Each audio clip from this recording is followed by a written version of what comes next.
Diddy may have just gotten a get out of jail free card due to this really huge mistake by the prosecutors and CNN. Cassie is the prosecutor's star witness. These trafficking charges that Diddy currently got is all centered around Cassie and the free calls that she claims she was coerced and forced to do. The prosecutors knew about Cassie accusations against Diddy for a long time, but they took a while to arrest Diddy.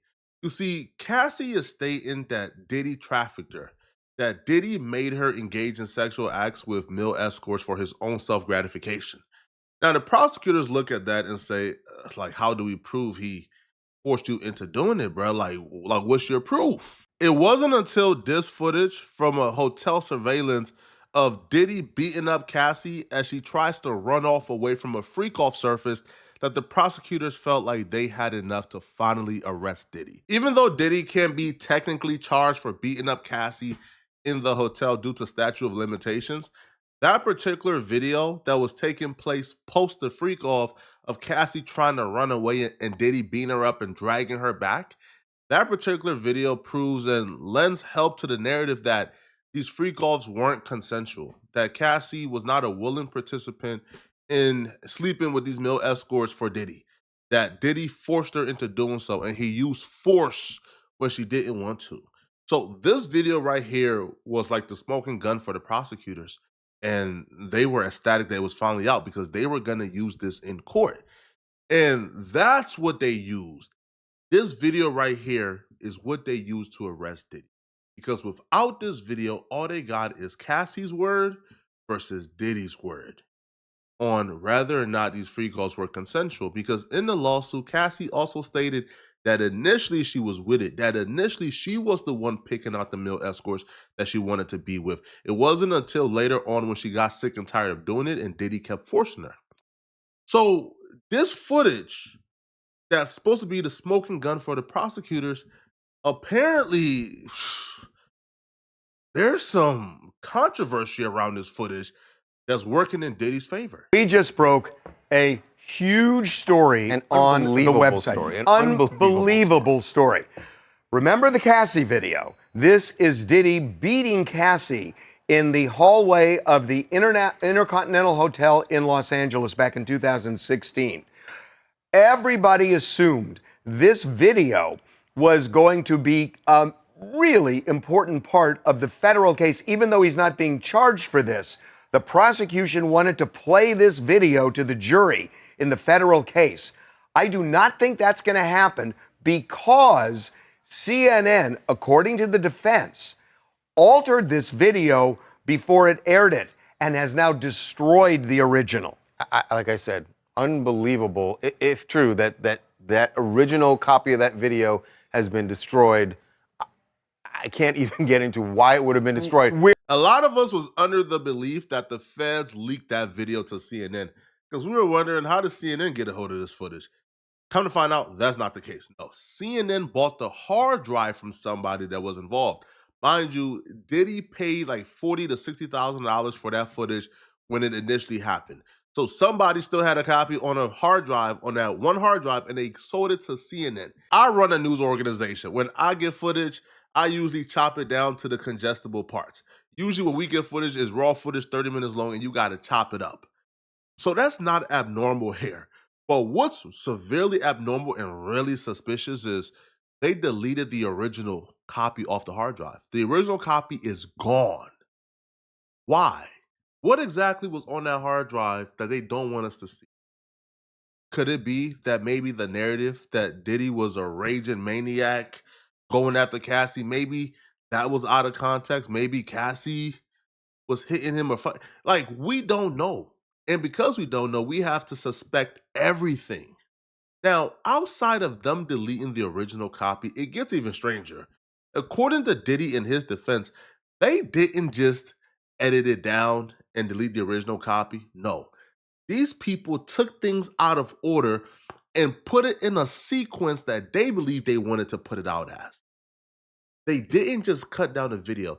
They took things out of order. For example, they took a 2-minute part and put it at the end, then took the end and put it at the beginning. So they essentially gave us a video that essentially has no accuracy, right? No familiarity with the original because they took things out and created a video of their own that has no representation of the original video. And then they deleted the original video, so we won't know exactly what they took out of context. Some evil things is going on here, bro. But the bottom line for Yeah. the case, as you say, is if that's true, it's going to be a huge hurdle in the prosecution getting this admitted. It's not going to get admitted, but let's get into what happened. Now, there is a joint letter that was filed today in federal court by both the prosecution and the defense regarding evidence. Now, this portion of the letter involving the Cassie video, it was the narrative is from the defense. Right. So let's get into what the defense is saying. So here's what they say about the tape. They say CNN purchased the only known copy of the hotel surveillance footage, uploaded that footage into a free editing software, altered the video, and then destroyed the original footage, even though it knew about and repeatedly reported about the federal investigation. Okay, that is breathtaking for a couple of reasons. Number one, I mean, obviously, they paid for it and then destroyed it. But between paying for it and destroying it, according to the defense at least, it was altered. They did not air the full version. They said they sped it up, they took things out of sequence. Right. And that's, if true, it is shocking. You're probably asking yourself, I mean, come on, Flacco. I mean, we've seen Diddy do it in 4K. True. Diddy probably did what he's been accused of. But here's why it's important when you want this to be admitted in the court. The original copy being deleted, being gone, makes it impossible to authenticate this video. How do they know this video is real? Where did this video come from? Right? Is this AI? If you don't have the original source, they can essentially say, bruh, this video is not a real video. We don't know where this video came from. Can they authenticate it? And usually when you can authenticate the video in court, it's not going to get admitted. First-year law student knows this, that if there is edited video and one side or the other in court wants to have it admitted into evidence, the judge is not going to allow it in because you need to see the unedited video out of fairness and accuracy to know exactly what it is.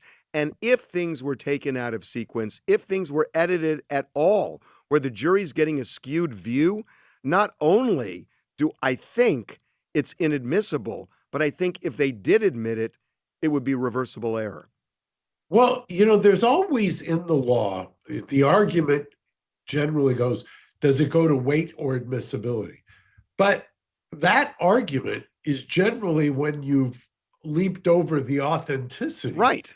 So, right? So this is the authenticity. Right. I mean, am I wrong here? I don't see how this ever gets admitted because if it's indeed an altered video where the original was destroyed, I don't see how the judge is going to allow that. Here's where the prosecutors really messed up. You have to give the defense the evidence you plan on bringing forth in court. So the prosecutors gave Diddy and his attorneys the freak-off, right? The freak-off tapes they plan on introducing at trial. And when the attorneys and Diddy reviewed the freak-offs, this is what they had to say about it. Diddy legal team said after they reviewed the footage, the freak-offs don't show trafficking. The freak-offs actually show Cassie having a good time, her being alert, her being assertive, her being engaging. So they show the freak-offs actually show consensual information. Now, but here's the thing though. The footage of the freak-off is only one part of it. They need that particular video showing Diddy attacking her while she's trying to escape a freak-off to really present to the jury that these things were not consensual. And even though Cassie looked assertive, she was doing this under duress. And as Harvey just stated, if they do admit this and this goes through trial and Diddy gets found guilty, bruh, the verdict is gonna be reversed. It's gonna be taken back. Diddy is not gonna do any jail time for this if this particular evidence is admitted.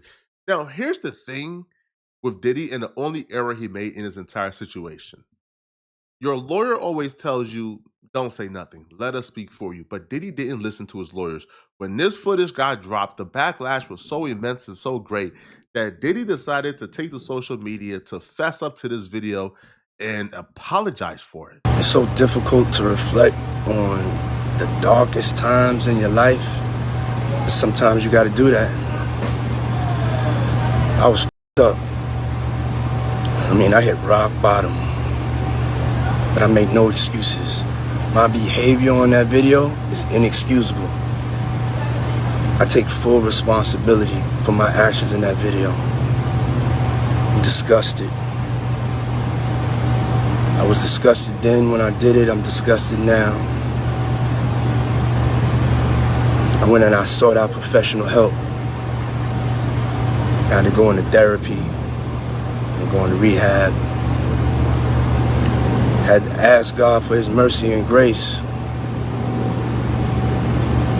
Diddy confesses that was him in the video. He says him watching him do what he did in the video, he's disgusted by it. If Diddy would have kept quiet, if he would have literally shut his mouth, the prosecutors would have had a very tough time. Even like at trial, when you see like screenshots from Instagram or screenshots from the phone, they have to go above and beyond and actually authenticate that with the cell phone company, with Instagram, even when they're introducing the exhibits into court. They qualify by saying, hey, do you remember you doing this? Is this you? Is this your Instagram name? Is this your handle? And they have to really qualify it.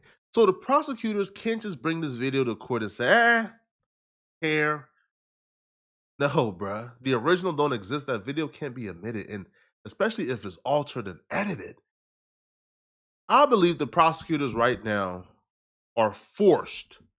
They are absolute, bro, their hands is tied. Diddy got all the leverage down. Their hands is tied. They're going to be forced to say, hey, bruh, take a 20-year suspended sentence, go on probation, bruh, and go home. Either that, bruh, or you're going to have to drop this case or come with video evidence. Because if the free calls you have look consensual and you don't have this video here to prove that Cassie was forced to do at least one free call, and these free calls are under duress and she was trafficked with these milk, hey, bro, you're going to have a very tough time proving this because Cassie is the star witness and his entire trafficking case is centered around Cassie. Shh. Good luck, man. Hey, Diddy may have just gotten a Hail Mary, bro. All right, Diddy may have a praying mama, man. Y'all let me know in the comment section, what do you guys think about this, bro? Y'all think the prosecutor is going to just fold and say, hey, bro, take a 20-year suspended sentence, man, take probation, man, and go home? Or do y'all feel like, they're going to try to force this? Let me know in the comment section, all right? And if you're still watching, click on this video right here on my screen to find out how Drake fans expose what they believe is career-ending information on Kendrick Lamar. I'm going to see you guys in this video somewhere on my screen, all right? I'm out of here, folks.